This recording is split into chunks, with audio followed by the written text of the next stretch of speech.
Vamos sair um pouco do assunto de Bolsonaro e vamos entrar um pouco no assunto de educação, porque eu acho muito legal. O que você acha que são propostas? Porque a gente sabe que a educação do Brasil está aquém do que a gente gostaria. Total. Caralho, agora tu usou certo. Tá vendo? Caralho, aprendeu. Ele não usava aquém, não. O aquém pra ele era igual. Ah, tá. Desculpa. Não, pô, desculpa, o caralho. Parabéns, cara. Bom, obrigado. Bom, mas no sentido é que quais são as propostas? O que você acha que a gente... Qual o caminho? Lei nacional, federal, a gente vai reformar a educação no Brasil. Pra onde a gente vai? É muito difícil você pedir uma pessoa que trabalha com isso há muitos anos dizer um. Não, utopia. 3. Utopia. 3. Tá, pira aí, vai. Pira aí, hoje, manda vai. ver. Tá. Vou dizer uma coisa que a gente conseguiu, que pra mim foi muito, assim, top mesmo, e 2 lutas que a gente tem. Fundeb. Vou teorizar só um pouquinho. Fundo Nacional de Desenvolvimento da Educação Básica, que olha para a valorização de professores da educação pública. Cuida de 50% para aproximar do financiamento da educação básica. Vencia no final do ano passado. O governo Bolsonaro, obviamente, não mexeu uma unha para aprovar o Fundeb. Bancada de Educação da Câmara lutou, fez campanha, se mobilizou, tentou deixar divergências de lado, colocou o Fundeb na Constituição, para não depender mais de um governo, ampliou o Fundeb, olhou para a primeira infância pela primeira vez, que a gente sabe que é o melhor investimento em termos de retorno que você pode fazer. Com certeza. E aí fez ele mais redistributivo, muitas coisas legais. E aí tem uma coisa que eu tenho muito orgulho, porque foi a primeira contribuição que eu fiz para a nossa Constituição. Eu apresentei uma emenda ao Fundeb, ela foi aprovada, ela foi para lá, que é o seguinte: quando a gente olha para a educação, as pessoas sempre colocam um conflito, assim, falta dinheiro, falta gestão. E quem entende um pouco mais de educação sabe que faltam os dois. Falta dinheiro em muitos municípios pobres, por isso que o Fundeb é importante. Cara, tem município que não tem banheiro na escola, sabe? Que não tem privada, que não tem água. Você vai dizer que não falta dinheiro em canto nenhum? É claro que não. Mas falta gestão, porque a gente sabe que a melhor educação de ensino médio do Brasil está em Pernambuco. A melhor educação de ensino fundamental está no Ceará. Dá para fazer muito mais com o que a gente tem. E aí, o que é essa emenda? Emenda é quando você altera um texto na Constituição, né? Que eu coloquei. A gente conseguiu um pouco mais de recurso para incentivar a boa prática na prefeitura. Como assim? Você vai mexer no bolso do prefeito. Vou dar aqui um exemplo. De cada 4 cidades, em uma delas, os diretores escolares são indicados dos vereadores. Indicado político. Precisa explicar que isso vai dar merda? Não, Porra. não precisa. Ninguém ia querer ser o chefe indicado pelo vereador. E aí, uma das coisas que a gente colocou lá, para você ter acesso a esse recurso extra, tem que acabar com indicação política. Porque se não tiver incentivo, ele não vai fazer. Verdade. É uma forma dele trazer a base de vereadores para ele. Porque ele tem o ganho político exclusivo dele, porque ele aumentou o recurso de educação para o município dele, e ele, foda-se, vou cortar os vereadores ali. Exatamente. Aí outra coisa que a gente colocou, tem que colocar mais de 80% dos alunos para fazerem as provas nacionais. Porque alguns falam para os alunos com menor desempenho para irem para casa, para não fazer a prova, para dizer que o município está melhor. Então a gente pegou o que a gente sabe que funciona na educação, que é importante, acabar com indicação política, medir as coisas e incentivou.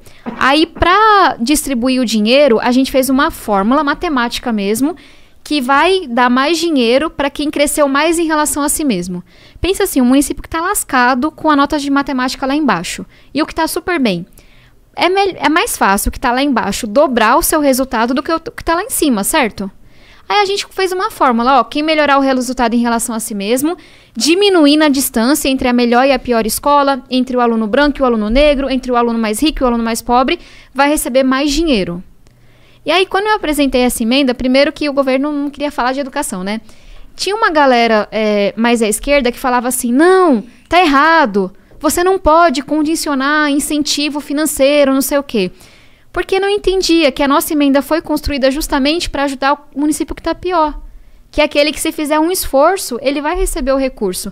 E aí foi um processo de, sei lá, quase 2 anos de convencimento, a gente conseguiu aprovar. E, cara, eu posso estar sendo idealista, mas eu acho que daqui 10 anos vão falar disso, sabe? Tomara, da hora. Vão falar Parece assim. Promissor, né? Eu gosto quando tem uma inteligência ali em como as leis são feitas, no sentido que você entende as alavancas que você vai usar. Os incentivos, Sim. O ser humano responde a incentivo. Ela total gamificou o bagulho. Total gamificou o bagulho. Mas sabe o que é assim? É bônus e ônus, né? Olha o tempão que eu levei para explicar isso. Você acha que isso viraliza, dá voto? Não, mas não. pode mudar, sabe? Mas se você explicar isso com termos de RPG... Eu vou passar emenda pra vocês fazem esse vídeo pra mim. Pô, a nossa galera vai entender. Mas vocês entenderam, assim? Sim. Porque a gente às vezes fica achando que uma lei simples vai mudar as coisas. Não vai. Porque se fosse, já tinham feito. O negócio é mais complexo. Se uma canetada mudasse a sociedade, a não Constituição muda, né? seria linda. Porque tá escrito Até porque é gigantesca, com várias coisas. Então, essa é uma coisa. E aí, como eu já falei demais, vou falar só de mais uma aqui. Ensino médio. A gente tem um nível muito absurdo de evasão. A galera não termina o ensino médio no Brasil. Tipo, sei lá, de cada 10, um não tá terminando. É muito... De cada 5, desculpa, quase um não tá terminando. Nossa, é muito, né? É muito. E aí tem um economista, que é o Paes de Barros, que eu acho foda. Ele trabalha no INSPER, aqui em São Paulo, que ele fez a seguinte conta. Quanto é que custa pro Brasil, sem tirar o custo pro aluno, quem não termina o ensino médio? Ele comparou o grupo que termina com o que não termina. Quem não termina o ensino médio vive 3 anos, 4 anos a menos. Olha que bizarro. Você tira a vida da pessoa. Tem mais chance de precisar do SUS com doença grave. Tem mais chance de se envolver com a criminalidade, de ser preso, etc. Recebe salários menores e é menos produtivo. Assim, o custo não é só para aquele moleque, para aquela menina, é para todo mundo. Pra sociedade. Aí ele foi somando por baixo, 214 bilhões de reais. Só esses caras que não... Só esses caras. Que saem da escola antes de terminar. 3% do PIB. Aí chega a pandemia... Todas as desigualdades ficam ainda maiores, ainda mais profundas. A gente tem um MEC ausente, que não faz absolutamente nada na pandemia inteira. Tem lá, pelo menos 10% dos alunos já saíram do ensino médio na pandemia. O número de alunos fora da escola sobe para aproximadamente 5 milhões. Imaginem para onde foi esse custo. Para a Casa do Chapéu, né? Lá para cima. Eu só tenho coisa técnica, assim, não tenho uma resposta fácil. Mas esse projeto é massa. Eu gosto, não, eu vamos acho lá. Interessante. Aí tem um projeto que foi testado em Niterói, no Rio. Testado é igual eu tinha te falado. Você pega 2 grupos mais ou menos iguais e vê o que acontece quando você faz uma intervenção em um. Que eles começaram a pagar os alunos de baixa renda com uma poupança para terminar o ensino médio. Terminou o primeiro ano, deposita o dinheiro. Terminou o segundo, deposita mais. Isso reduziu em pelo menos 1/3 a evasão. E, em alguns casos, aumentou a nota de todo mundo. Você poderia pensar, ficaram os alunos com pior desempenho. 0. Aumentou a nota de todo mundo, em alguns casos. Ou não teve impacto. E aí você vai ver o custo desse projeto para fazer no Brasil inteiro. 1,7 bilhão. Não parece muito pro Brasil. Lembra que o custo era 214 bilhões? Sim. Tipo, assim, se fosse um investimento de uma empresa, o que você faz que tem um retorno de mais de 100 vezes? É muito difícil. Sim. E aí eu apresentei um projeto... que dá para o aluno que termina o primeiro ano R$500, só de baixa renda. Segundo, 600. Terceiro, 700. Se ele tem um quarto técnico, 800. No final do ano ele ganha essa boladinha. Ele ganha. Entendi. E aí ele só pode sacar um pedacinho. Ele só pode sacar o todo quando ele termina tudo. Entendi. Tá aí o incentivo. Legal, legal. E aí a gente conseguiu aprovar a urgência depois de muita luta. O deputado Rigoni, que é esse parceiro que eu falava, ele é o relator. E acho que, assim, depois do projeto de conectividade que a gente lutou, vai ser minha maior vitória na educação, assim, da bancada, se a gente conseguir. Tem boas chances de rolar essa parada? Tem. Eu acho que vai ser tipo o Fundeb e o PL de conectividade. A gente não vai ser igual aqueles projetos de lei, assim, contra a demarcação indígena, que aparece da noite pro dia e é votado, etc. Não tem esse interesse. Vai ser igual com o Fundeb, igual a conectividade. A gente vai ter que lutar por semanas, se não meses. Pode vir um governo Bolsonaro e não apoiar, mas a gente vai conseguir. Eu tô bem otimista. Não, mas é isso, nunca nada de educação é fácil. Eu gosto muito dessas propostas porque elas resolvem o problema do Brasil, que a gente tem uma estrutura que tem dinheiro, pode não ser o suficiente, mas a gente tem dinheiro pra caralho, só que o dinheiro é mal aplicado, e você, com isso, justamente força o dinheiro a ser bem aplicado. Né? Tem uma coisa que tá por trás dessas duas coisas, do Fundeb, da poupança ensino médio, que é tipo política baseada em evidência mesmo. Tem uma coisa que eu defendo, que hoje eu sei que não passaria. Que toda política pública tivesse uma avaliação prévia e posterior. Você só pode apresentar ela se você tem estimado qual é o impacto dela, como é que ela funciona. Por que você acha que não... Isso parece legal pra caralho, por que não passaria? O governo hoje não apoiaria, né? Entendi, mas não dá pra passar sem ele? Eu preciso da base dele pra aprovar o problema. Mas eu acho que na frente a gente consegue. Mas a base do governo é muito fiel a ele? Ele controla bem essa base? Ou é só nas questões muito importantes para ele? É como se... Não. Vou tentar de novo assim. Português bem claro. Ele paga um aluguel para essa base. Sim. E o preço desse aluguel depende de quão bem ele tá. Mas o quanto vale, tipo, qual é o escopo desse aluguel? Quanto que ele tá alugando Tem os duas caras? variáveis aí. Quão bem tá o presidente e quão importante é aquela matéria para a sociedade. Por que quão bem tá o presidente? Se o Bolsonaro tá super aprovado, super querido, todo mundo quer estar do lado dele. O preço do aluguel é baixo. Depois desse caso da Covaxin, das acusações, o preço dele tá lá em cima. Entendi. Pra você ficar do lado deles, tem que dar muito mais pra base dele. De emenda, de não sei o cargo, não sei o que, dinheiro e blá blá blá. Essa é uma variável. Tem uma segunda variável que é o quanto que a população se importa com essa matéria. Consegue se mobilizar. A privatização da Eletrobras foi uma palhaçada o que foi votado. Aquilo ali foi uma carta para um empresário que vai ganhar bilhões de reais para construir gasoduto em estados que não tem gás. Sim, o Ciro tava explicando isso, isso é um... Não sei se foi o Ciro ou foi o Mandetta? Alguém deles aí explicou. Cara, foi nojento que fizeram. Alguém, tipo, eu te dou um contrato, tipo, eu vendo a empresa pra você, e aí, ao mesmo tempo, te dou um contrato que tem o valor da empresa que eu vendi no próprio contrato. O mais bizarro é, antes da gente vender, vamos construir gasoduto, etc., em lugar que não tem gás, vai ser baratinho, né? Nossa, isso é um absurdo, e aí tem só um cara caralho. no Brasil que faz isso. Aí a gente começa a conectar as coisas. Então, ali, uma palhaçada. Mas é difícil pra caramba da população acompanhar, é muito técnico. Outro exemplo, a lei de licenciamento ambiental. Foi muito ruim, precisava de uma, mas foi muito ruim a que foi passada. Estão tentando votar vários projetos de improbidade, que vão aliviar muito quem responde coisa de corrupção. Mas são coisas que fazem com pressa, não dá tempo de mobilizar e são muito ruins para a sociedade. Então, por exemplo, o Fundeb. O governo falou para a base se quer marcar presença. Mas a gente estava há 2 anos falando de Fundeb.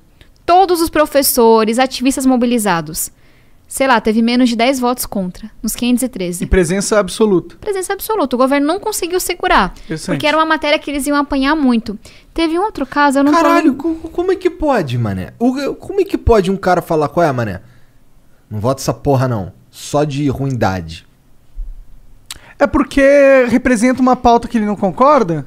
Porque é de esquerda, comunista? Mas nem é de esquerda, né? Fundeb. Educação é de esquerda. PPP. Aí é a parte que eu não consigo, que eu não acho que o governo só é burro, não sei o que, etc. Cara, eles têm uma pauta anti-educação. O Weintraub era bizarro. E aí chegou um novo ministro que também não tá fazendo nada pela educação, que é super ideológico. Não sei quem é. Milton Ribeiro. O cara lá que é terrivelmente evangélico, não sei o quê. Ele é terrivelmente evangélico. Tá. E até aí tudo bem. Você pode ser evangélico do candomblé católico. Tudo o problema bem, mas você não é que fala ele isso, né, favorece os parceiros dele, que são pastores, dentro do MEC. Esse é o problema. Você é E escolhido tem várias por cargo. acusações nesse sentido. Qual que são as minhas vantagens? Eu sou terrivelmente evangélico. Qual que é o seu cargo? Educação. Foda, né? É foda. Tipo, ele pode ser terrivelmente evangélico, mas, pô, não é a prioridade Por que você importa falar pra isso, educação? né? Pois é. E, então, acho que, enfim, o governo tava assim, por que eu vou... Falei besteira? Não. É que eu olhei pra cara dela, ela tá rindo pra caralho ali, ó. Tá. Ela que segura as broncas depois, tá tudo certo. Mas eu acho que é isso, assim, o governo não se importa com a educação, eles...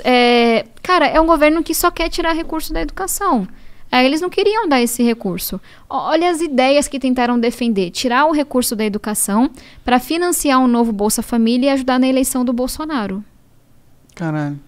Maneiro, Tirar né? dinheiro. Super salário, você sabe o que é? Eu ouvi falar um negócio assim, mas não sei Cara, muito bem. isso é bem importante. Super salário é o quê? A Constituição tá lá com todas as letras para quem quiser ler. Ninguém pode ganhar mais de 40 mil reais por mês, que é mais ou menos o salário do ministro do STF. É o teto. Teto bom, é né? teto. Tá bom, né? Tá excelente, tá muito, muito bom. E aí, é inconstitucional. Mas tem uma turma que foi criando várias coisas e decisões e penduricalhos. Alguns desembargadores aqui em São Paulo, por exemplo, que recebem 150 mil por mês. Caralho. 200 mil por mês. 250 mil por mês. Tem caso no Brasil de 400 mil por mês. Aí vem o Ministério da Economia, que era liberal e contra privilégios. Estão lembrando disso? E faz um decreto para aumentar o salário do Bolsonaro e de vários ministros, acima do teto. E aí vocês vão falar, cara, isso não é inconstitucional? É. Isso não é imoral? É. Isso não custa bilhões de reais pro Brasil? Custa. Mas ninguém tem coragem de mexer com esse dinheiro. Então querem tirar dinheiro da educação para financiar o novo Bolsa Família. mas não querem tirar do super salário, não querem tirar da isenção, não querem, sabe, arrumar esse sistema tributário que é tão torto, que cobra muito mais de quem tem menos. Porque eu fico, assim, eu apanho muito da esquerda por ter a pauta da responsabilidade fiscal. Porque eu sei fazer conta, e eu sei que sem o dinheiro você não consegue fazer a política social. O dinheiro não é infinito, não dá para sair imprimindo que tem inflação. Aí, mas me irrita muito que o governo fale, eu prezo pela responsabilidade fiscal, não sei o que, é um governo responsável, sendo que é o governo que aumenta o salário acima do teto das pessoas, que não combate privilégio, que não apresenta uma reforma tributária séria, mas que quer tirar da educação, porque é fiscalmente responsável, para colocar no Bolsa Família.